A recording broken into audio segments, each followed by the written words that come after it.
I'm going to talk about who I think Anthony Joshua's next opponent should be. I'm going to throw some names at you and hopefully you throw some names back. And I'm also going to talk about who I think Eddie Hearn will choose. Or maybe I'll pose that question to you guys. Who do you think Eddie Hearn will choose as Joshua's next opponent? Who do you think is on that shortlist? But before I get into that, I just want to address a certain subject. And that is, you've got a lot of people now, after the Dillian Whyte fight, saying that Anthony Joshua has been exposed. And that he's basically just the new David Price because he got wobbled. Now, I've been debating it with a few people today, so I just want to get it out in a video and then move on. Now, perception is everything. Here's the thing. Perception is everything. If you are one of those people who before the fight had the perception that Anthony Joshua was just going to walk straight through Dillian Whyte and it wouldn't be competitive and that he was in no danger, then given the way the fight turned out, your perception of Anthony Joshua has probably changed quite dramatically because you weren't expecting him to be in a tough fight and get rocked. So now you're thinking, oh my God, he's not as good as I thought he was. Now loads of guys in the top 10 would chin him. Your perception's changed. Whereas you had another group of people before the fight who were saying, actually, Dillian Whyte's a dangerous opponent for Joshua. This is not like his previous opponents. This is not just a guaranteed 1 or 2 round blowout. This is someone that's different, who's coming with ambition and is actually a legitimate threat. Now, the people who felt that way before the fight, their perception of Joshua after the fight hasn't really changed much at all because they got the fight that they were expecting to see. Now, the people who are in the former group, the people who thought it would be a walkover and now they're saying Joshua's a hype job, what I say to those people is, rather than being reactionary, what you should be doing, and this is what I do when I get predictions wrong, when fights don't turn out the way I expect them, you should be thinking to yourself, why was my perception so off? How come there were other people saying that Dillian Whyte was a tough fight for Joshua? How come I couldn't see it? What were they seeing that I couldn't? Because that's what I do when I get things wrong. And I move forward with a more circumspect attitude in the future. I don't just come out with totalitarian, conclusions so hastily. It's a walkover. You got 2 undefeated fighters. You got one guy in Dillian Whyte that's been sparring with some of the top heavyweights in the world for years. And he's been getting called back repeatedly to be in Klitschko training camps. You don't do that unless you got something about you, unless you know something about how to survive. I'm telling you right now, there's a lot of guys in the top 10 who would not have survived that onslaught that Dillian Whyte survived in that first round. I'm telling you now. Just because Dillian Whyte is not highly ranked, don't think that he doesn't have survival skills of a highly ranked guy. Kevin Johnson was one of the best survivors in the heavyweight division. He survived 12 rounds with Klitschko, 12 rounds with Chisora, 12 rounds with Tyson Fury. And he was never in any danger of being stopped in any of those fights. And yes, he was faded by the time he fought Joshua, but his survival skills were the same as they always were. He's always had a good defense, but yet Joshua's offense was so formidable that he just walked straight through Kevin Johnson. He cut through him like a hot knife through butter. As experienced as Johnson was, his survival skills weren't as good as Dillian Whyte's were. So I'm telling you right now, a lot of top 10 fighters would not have got out of that first round against Joshua the way he was unloading. Be that as it may, Joshua did show flaws, but these were flaws which have always been there and flaws which I've been pointing out and other people have been pointing out before the fight. I've been saying for a long time that I'm not impressed with Joshua's trainer and I feel he needs someone more experienced with heavyweights because I'm not seeing the certain refinements and improvements that I want to see. I felt that way long before the Dillian Whyte fight was ever signed. I've been saying this for most of Joshua's career. Also, I was saying that for the past 2 or 3 Joshua fights, I've been saying in pre-fight and post-fight videos, Joshua to me looks like he's packing on too much muscle now. It's slowing him down. It's making him too rigid. He needs to lay off that resistance training that he's doing that's packing on all the muscle. He claims he don't do weights. Yeah, right. Whatever. All right. Whatever you want to call it. Weights, strength and conditioning, resistance training. He's doing too much of it. He's packing on too much muscle. He needs to get back down to 230, 235 like he was earlier on in his career. That's my opinion. And that was my opinion long before the Dillian Whyte fight. And that's still my opinion now. The only thing the Dillian Whyte fight really showed me, because I was expecting the fight that I got, the only thing it really showed me is that Joshua is quite vulnerable in terms of punch resistance. Now, we don't know how hard Dillian Whyte hits, because again, he ain't fought no one other than Joshua yet himself. He might be one of the better punchers in the division.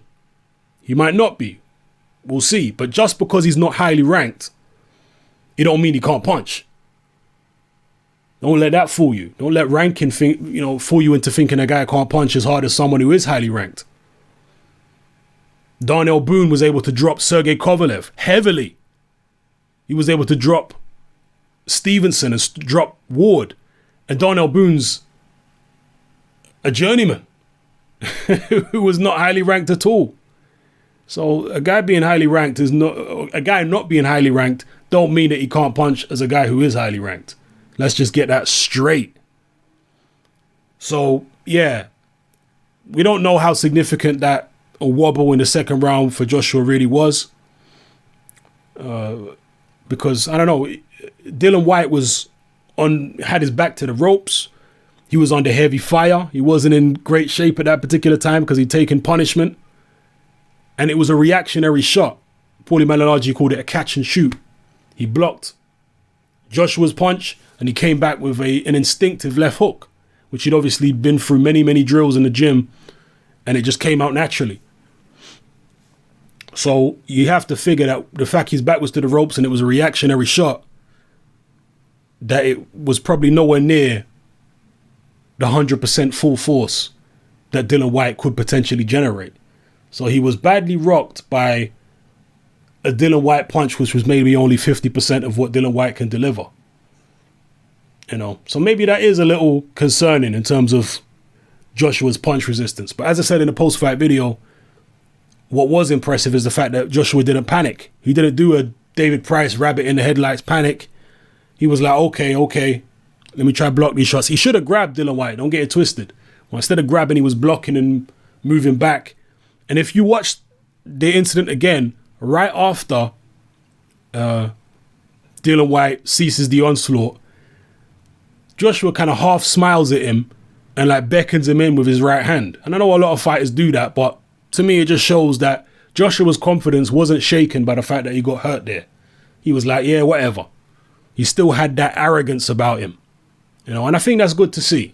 It is good to see that he didn't panic or feel sorry for himself or anything like that. So yeah, he showed vulnerability, but don't let his vulnerability blind you to how formidable his strengths are. And his strengths really are very formidable. As I said, I'm telling you right now, a lot of guys in the top 10 wouldn't have got out of that first round when Joshua was unloading. He's very formidable coming forward, but I think he does rely too much on offense. He's a little bit too in love with his power punches at this point in time. But then again, going into the fight with Dillian Whyte, he was saying that Dillian Whyte is light work. So maybe there was an element of underestimating him a little bit there. Then again, and I've been saying this for Joshua's past couple fights, maybe the hype is starting to get to Joshua's head. Maybe he's getting carried away with his own hype. And it's very easy to do that when you're in someone like Joshua's shoes, because he's got everyone massaging his ego, not least his promoter, Eddie Hearn, and his dad, Barry Hearn, blowing smoke up his ass all the time. He's got all the fans all over him, massaging his ego. He's got girls throwing themselves all over him. He's got all these people in boxing saying he's going to be the next big thing. He's a young guy. He's in his 20s. How could you be in that position and keep your feet on the ground? How could you not let your ego get overinflated when you're in that position? It must be very hard. Let's just be real. We all remember what it was like being young. All right. Particularly when you're in his position and you're a destroyer. On top of it, you're a gladiator, a warrior, and you're getting all that adulation. It must be very, very hard to not let yourself get carried away. Must be hard. So maybe there's an element of that as to the reason why he was so cavalier against Dillian Whyte and wasn't watching what he was doing and was making so many mistakes. Do you think he's going to be that cavalier, and do you think he's going to be that reckless against better quality opposition? I don't think he will be. I think he will be more careful and measured when he moves up, when he feels like there's a more genuine, serious threat that he's facing. And yeah, he did a wobble in the ring. But let's not forget, Muhammad Ali, then Cassius Clay, was dropped twice by less than stellar opposition before he fought for the heavyweight title against Sonny Liston. I believe the Cooper fight was right before the Liston fight, wasn't it? Imagine getting dropped and nearly knocked out by Henry Cooper and then going into the Liston fight. Imagine what the people were saying. They were saying this Cassius Clay ain't got a hope in hell against Sonny Liston. He just got knocked over and nearly knocked out by Henry Cooper, a British European level fighter. If Cooper's left hook hurt him like that, imagine what Liston's left hook's gonna do. And that's why Ali was such a big underdog. But styles make fights, and he was a hell of a lot more careful against Liston than he was against Henry Cooper. Look at Tyson Fury, the latest heavyweight champion. He got dropped by people like Nevin Pikes. Nevin Pikes just got about, what, 2 knockouts on his record? He got dropped by Steve Cunningham, a guy who's not even a noted puncher at cruiserweight. And he dropped Fury heavily. And because of that, people were saying, Fury's got no chance against Vladimir. Because people do this over and over again. They hone in on a guy's weakness and totally forget about his strengths. That is the mistake that so many boxing fans make time and time and time again. Don't get so obsessed with a guy's weaknesses. All fighters have got weaknesses. You have to weigh the weaknesses up against the strengths. And from what I see with Joshua, his offensive capabilities are so formidable that he will actually be able to walk through a lot of the guys in the top 10 without introducing much boxing ethics or skill-based tactics into his game plan for a lot of these guys. He's just going to be able to walk through a lot of them because he's so damn strong. And his arsenal is so formidable. Some people are comparing Joshua to Bruno, for example, because he's stiff. And yeah, he is a bit stiff. But in terms of his ability as a fighter, he's nothing like Frank Bruno. Frank Bruno was a stand-up, very conventional boxer. He was never a guy that would just jump on you and be all over you with hooks on the inside and uppercuts. And Bruno was never like that. Bruno was a very, very conventional, stereotypical European boxer at that time. Stand up straight, use the jab, straight right hand, very, very conventional type style. Was nowhere near as offensively dynamic as someone like Joshua, who can come in with all types of hooks and uppercuts and swinging shots from all types of different angles. Bruno was never like that. And also, Joshua's got much better hand speed than Frank Bruno. You know, especially when he punches in combination. So no, there's no comparison style-wise between Joshua and Bruno. In terms of being too stiff because of too much resistance training or whatever Joshua wants to call it, yeah, there's a comparison there. But in terms of the styles of the fight, no, they're nothing alike. Joshua is a nasty piece of work in the ring. He's vicious. Much more vicious than Frank Bruno ever was. He's much more, in his heart, a more natural fighter than Bruno. A lot of people used to say at the time with Bruno that he's a bit too nice to be a boxer. Joshua is a vicious guy in that boxing ring. Ain't nothing nice about him. He relishes hurting people in there. But anyway, so that's my take on the whole Joshua got exposed situation. I think people are being too hasty. I think they're zoning way too closely in on his weaknesses and ignoring his strengths. He's certainly got things to improve on. Don't get it twisted.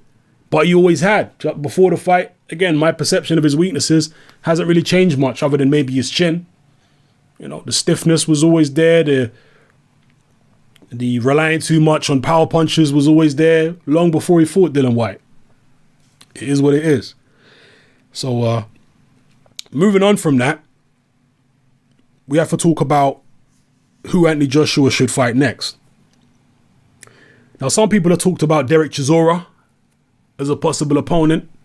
They think that's the next logical step, and I would think that that's the next logical step as well, particularly given the fact that Chisora just fought on the same card as Joshua and Dillian Whyte. But unfortunately, Chisora has already ruled himself out. He was interviewed by IFL TV both before and after the Joshua Whyte fight, and he's categorically said he's not interested. He said there's not enough money in the fight, and he preferred to fight David Haye. Now, that could be his way of trying to strike a bargain with Eddie Hearn. Maybe he wants to force Eddie Hearn's hand in terms of the money that he's going to offer him. That's possible, but I'm just going by what Derek Chisora has actually said. And in the interviews, he said he's not interested. He wants to target a Haye fight and not an Anthony Joshua fight next. And I think he'd lose the Joshua fight anyway. I can't see... I've seen some people say Chisora's going to wipe out Anthony Joshua. I don't see that at all. I definitely see Anthony Joshua beating Derek Chisora. I think Chisora's style actually would play into Anthony Joshua's hands.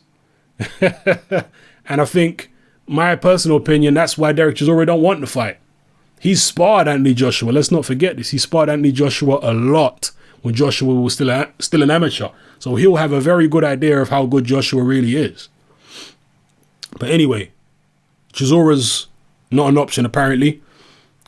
Another name would be Malik Scott, because Malik Scott has had a falling out with Joshua about this Dillian Whyte fight actually, because I guess him and Joshua were kind of friendly beforehand, but when he found out that Malik Scott was going to help Dillian Whyte prepare to fight him, apparently Joshua was offended by that, and he said some things about Malik, and now him and Malik are going back and forth on social media. And in fact, if you watch the end after the Joshua Whyte fight, when they were still in the ring, Malik Scott goes over to Joshua and you can see them having a little bit of a heated exchange where Malik Scott's basically calling him out, and he called out Joshua before the fight as well. Now, the only thing that concerns me about Malik Scott as an opponent for Joshua is Scott's punch resistance. I don't think it's great. If you saw the Tony Thompson fight, you know, Tony Thompson's got decent punching power, but the way he dropped Malik Scott with a punch like that, it seemed to be, you know, I'm not saying it wasn't a hard punch, but the way Scott went down, I have to question how good his chin really is. And it was the same against Chisora. And when you're in there with an offensive juggernaut like Anthony Joshua, I don't care how slick you are, you're eventually going to get hit. And we know Joshua's a guy that starts fast. So I'd be concerned about Malik Scott getting clipped early. But the reason why I do like that fight from a stylistic point of view is because I think Anthony Joshua, where his head's at right now, I think he needs to be shown where his technical flaws are. And the only way you're going to show him where his technical flaws are without getting a new trainer is by putting him in with an opponent who can expose his technical flaws and expose the fact that he's too stiff. You know, a guy who'd be able to clown him and, you know, show more fluidity than him and therefore get off punches when Joshua can't get off punches. Someone who did to Joshua what Erislandy Savon did to Joshua in the Olympics. And Malik Scott has a similar style to Erislandy Savon. Tall, kind of gangly guy, very slick and awkward to fight. Very similar to Savon. I'm not saying he's as good as Savon or not, but I'm saying stylistically they're similar. So if he was to have a fight with someone like that, Anthony Joshua, and struggle, maybe go 12 rounds and win a close decision, he'd go away from that thinking, wow, I need to up my game. I need to get more slick. I need to loosen up more. Maybe I should stop some of this resistance training or cut it down. And maybe I need to up my technical game and jab more and do this and that more, because bulldozing everyone is not going to work. It will work against some guys, maybe slower, more stationary guys, but guys who have got a bit more slickness to them, it's not going to work, and they're actually going to use it against me. So that's why I would like someone like that. Other people have mentioned Marius Wack as a possible opponent. Wack is very tough, as we know, very big guy, and he's likely to take Joshua rounds, although Joshua is so formidable as offensively that he might even stop Marius Wack before we know it. Wack can punch himself, but I don't think he's clever enough. I wouldn't pick him to beat Joshua. I don't think he's clever enough to land that big shot on Joshua's chin. I mean, he's definitely got the power, and Marius Wack can punch. You'd have to imagine if Dillian Whyte hurt him, Marius Wack probably could as well. But yeah, I don't think he's slick and clever enough to beat Joshua, and I think that fight would probably play out like Joshua hitting a heavy bag for 12 rounds. I think that's if it lasted that long. So what would he really learn from fighting a human punch bag? Would it really expose any of the technical flaws that he's got and motivate him to try and improve them or get rid of them? I don't know. Personally, Marius Wack, yeah, it's a good fight to get rounds, but at this stage, I feel like the biggest problem with Joshua is he's relying too much on offense, and he's not thinking about boxing ethics enough. Not thinking about the skill side of the game enough. And so if I was handling him, that's why I'd want to put him in there with a technical guy next. Someone that can actually make him think and expose some of his flaws. Because when you get to the top level, you're gonna get guys who not only can punch, like a Dillian Whyte, but also have the skills to frustrate Joshua, make him miss and make him pay. They've got both. So, well, not all the guys in the top 10, but some of them do at least. So yeah, I'd want to make sure that he gets in there with someone that's going to challenge him technically. Another name that people are throwing about is Hughie Fury. I can't see that fight happening, to be honest. I don't think, for one, that Peter Fury would put Hughie Fury in with Joshua right now. I think Peter Fury would probably want Hughie to fight Joshua when one of them is a champion. Let's say Joshua goes on to win a version of the heavyweight title, which I'm absolutely convinced he will. At that point, you might see Team Fury saying, you know what, Hughie wants to fight Joshua. At that point, you might see it. But until then, I doubt it. I really doubt it. And just a note on that, where I'm saying that Joshua's going to win a heavyweight title, he definitely will. What I said in the previous video the other week about my belief that we're about to move into a new golden age of heavyweight boxing. This Joshua Dillian Whyte fight is just a taster. This is just an appetizer. I'm telling you people, we are going to move into an era right now where we're going to see loads of great heavyweight fights. We're not going to have one dominant champion. We're going to have all these guys, Joshua, Hughie Fury, Joseph Parker, Tyson Fury, all these guys, Deontay Wilder, Povetkin. I know Povetkin and Hay are kind of the older generation now, but they're still hanging about. We're going to see all these guys fight, and we're going to see them all exchange wins and losses. Fury's definitely going to lose, Tyson Fury. Hughie Fury is definitely going to lose. AJ is definitely going to lose. Wilder's definitely going to... All these guys are going to lose, Joseph Parker as well. They're all going to be swapping victories and defeats. And we are in for a wild, wild time in the heavyweight division over the next 10 years. I'm telling you right now, I've been around watching boxing long enough. I can see it coming. And this Joshua Whyte fight was just a taster of what's to come. So, yeah, other than that, opponents... Tony Thompson maybe, although he's a bit jaded now. He's lost quite a lot of fights. He lost to Pulev. He lost to Malik Scott, obviously. He lost to Carlos Takam. Takam might be an interesting fight. He's strong. Not necessarily the biggest puncher, but he's very, very strong. Very strong. So that could be an interesting fight for Joshua in his next one. Who else is there now? Helenius, maybe for the European title. See, I thought that Erkan Tepe was still European champion. I have to correct myself here because I was talking to someone about this the other day and they were telling me that Tepe was no longer European champion. And I checked the European Boxing Union website and it said Tepe was still European champion. But apparently I was wrong and the European Union website hadn't been updated. Tepe's actually not European champion anymore.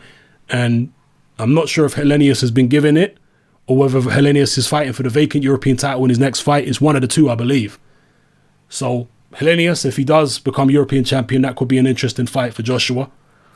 Who else is there? I don't know. Mike Perez. There's a few guys out there now. As far as David Haye goes, we need to see what David Haye's got left in this Mark Demori fight. Everyone is assuming, based on that Dillian Whyte fight, that David Haye just destroys Anthony Joshua. I think people are being too reactionary about the fact Joshua got hurt, overlooking the fact that, loads of fighters get hurt before they win a title. And, for example, Tyson Fury, this is all about perception. Tyson Fury was dropped by Cunningham. When he was dropped by Cunningham, everyone was saying David Haye hits 1,000 times harder than Cunningham. He's going to destroy Fury. But then Fury beats Vlad, and all of a sudden their perception totally changes. Oh, actually, now I think Fury would beat David Haye. Well, why did your perception change so dramatically?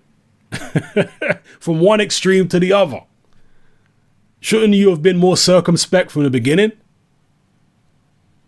That's I don't get the attitude of people sometimes. They're so quick to jump on something and say this absolutely is the case and there's nothing else to the contrary. So yeah, with David Haye, I'm seeing the same thing with regards to Joshua. Oh, he'll destroy Joshua now just because of what happened in the Whyte fight. I wouldn't be so quick to jump to that conclusion. David Haye's got plenty of flaws himself. Yes, he is good at counterpunching on the back foot. The way Joshua came in recklessly and overly aggressive against Dillian Whyte, that would give David Haye plenty of opportunities to get off that famous haymaker of his. It's a very fast punch, and he's very good at catching you when you're coming at him. We've seen that many times with the haymaker. In fact, the haymaker, especially when he's fighting tall opponents, he likes guys to throw at him, to throw plenty of punches at him, to give him the opportunity to land it. But is Anthony Joshua dumb enough to give him those opportunities? Wouldn't he look at the Vladimir fight and think, hang on, I've got the same dimensions as Vladimir. Why don't I fight the same way Vladimir did? Maybe be slightly more aggressive, but follow the same philosophy. Stay behind the jab. Whenever David Haye comes in with a right hand, take a step back. Continue pressuring him with a jab. We saw it when Wilder fought Stavern. So many people were assuming that Wilder would come in crazy and reckless, the way he did against Audley Harrison. Windmilling all over the place against Stavern and he'd get caught with something. But that's not what happened. Wilder is trained by Mark Breland, a former Kronk fighter, a former Manny Stewart fighter. They know all about the fundamentals of boxing. Do you really think that Mark Breland was going to send Deontay Wilder in there to fight the way he'd been fighting his previous fights against someone like Stavern that's slow-footed and short, and the only chance that Stavern has is if Wilder comes in and starts exchanging? Don't you think that Mark Breland would know that the game plan they had to go for was keep it long and don't give Stavern any chances, particularly when they saw how easily Ray Austin was able to outbox Stavern for the majority of that fight, and Ray Austin was like a 40-year-old fat man. Yeah, maybe you should give a little bit more credit to some of these teams and fighters sometimes, instead of just assuming that they're going to fight the exact same way every time. I'm not saying that they won't, but I'm just saying it's something to think about, isn't it?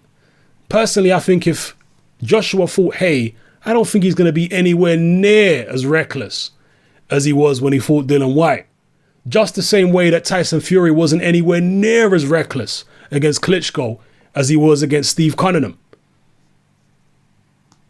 So, yeah, sometimes fighters fight to the level of their opposition, and I suspect Joshua will do the same. But as I said, and as I've said many times, yes, Joshua has flaws. He's got flaws that I would like to see him correct.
Between that and then there's who you think would be best for him to fight in terms of his progression.